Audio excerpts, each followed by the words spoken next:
Good evening, I'm Diana Sky and you're watching Ukraine Brief. It has now been 1,364 days since Russia began its full-scale invasion of Ukraine. Now we begin with a report on Russian strikes which targeted Ukraine over the past 24 hours. Russia launched 2 Iskander and ballistic missiles and 114 strike drones, of which Ukrainian air forces reportedly intercepted as many as 101. The largest attack was in the Kharkiv region, killing a 17-year-old teenager, and in Dnipro, drones hit the building of Ukraine's public broadcaster Suspilne and railway infrastructure. In the northern Shahed-type region, Russian drones struck the town of Horodnya overnight, killing 2 women. The explosion caused a fire that destroyed their home and damaged about 10 other nearby houses, according to local officials. In the Kharkiv region, a 17-year-old girl was killed and at least 10 other people were wounded after Russian missiles struck the town of Berestin. Private houses, multi-apartment residential buildings, vehicles and other civilian infrastructure was damaged in the attack. According to the Kharkiv prosecutor's office, Russia used 4 Iskander ballistic missiles in the attack.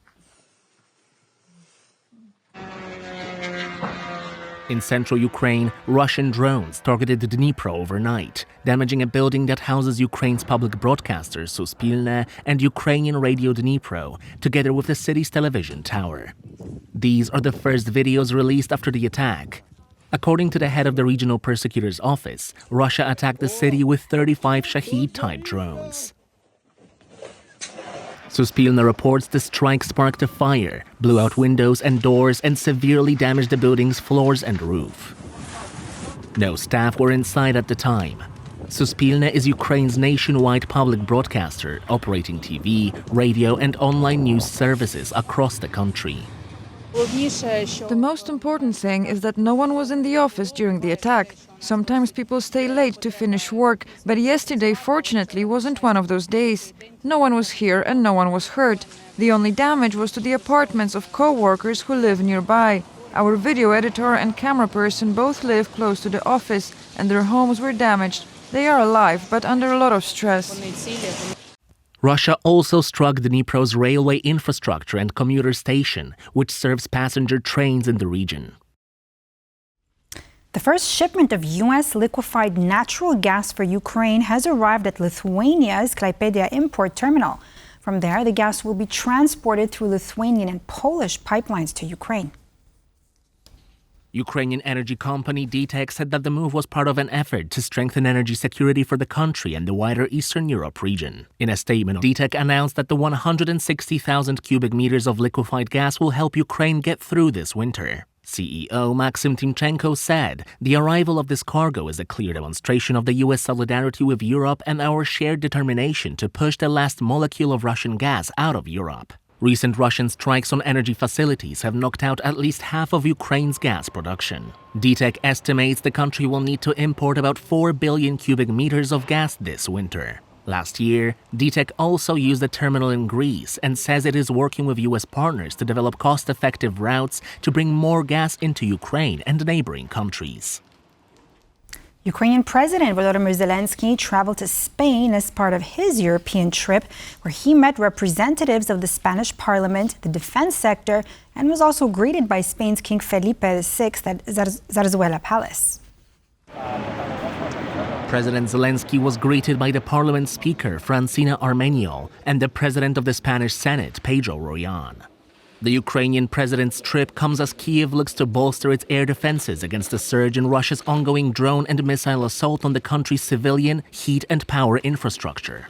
After visiting the headquarters of the radar and anti-drone specialist Indra, President Zelensky underscored his interest in working with Spanish defense companies.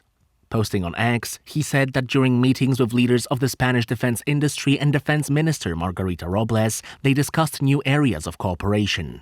Spanish manufacturers showcased anti-drone systems, turrets, drones, long-range detection radars, and munitions. Spain also promised to roll out a substantial aid package for Ukraine, but did not specify the details. Zelensky also met with Spain's King Felipe VI at Zarzuela Palace. In February, Spain said it would provide Ukraine with a new military aid package worth €1 billion this year as part of a 10-year bilateral security and defense agreement.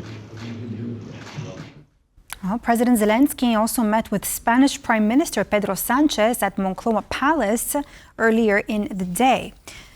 Now, as Spain promised to roll out an unspecified substantial aid package for Ukraine, TVP World is following the outcome of this visit as the two leaders already held a press conference. Now, on Wednesday, Zelensky will be traveling to Turkey, where he's expected to meet with U.S. Special Envoy Steve Witkoff for talks about reviving a potential peace deal with Russia. In a recent interview, the head of Ukraine's National Guard, Oleksandr Pivnenko, emphasized that given Russia's advantage in manpower, Ukrainian troops must focus on technological innovation and increase the use of drones along the front line. In any case, the proportionality of the two countries' resources is not comparable. Our resources are many times smaller than theirs, of course, many times smaller. This is why we need to wage war in a technological way. It means ground robotic systems, drones, and essentially artillery. No matter how many wars there have been, the artillery will always carry out its tasks, because it really is the god of war. Even when the weather is bad, artillery still works. In modern warfare, you need to be very flexible, adaptable, and, it works. Standing still is not an option. Either act or don't. Young commanders are more decisive, less experienced, but more determined to take action and to change the overall situation. That's what they're focused on, change. And that's all for now here on this episode of Ukraine Brief. I'm Diana Skaya. Thanks for watching, and stay with us here for more news and analysis on TVP World.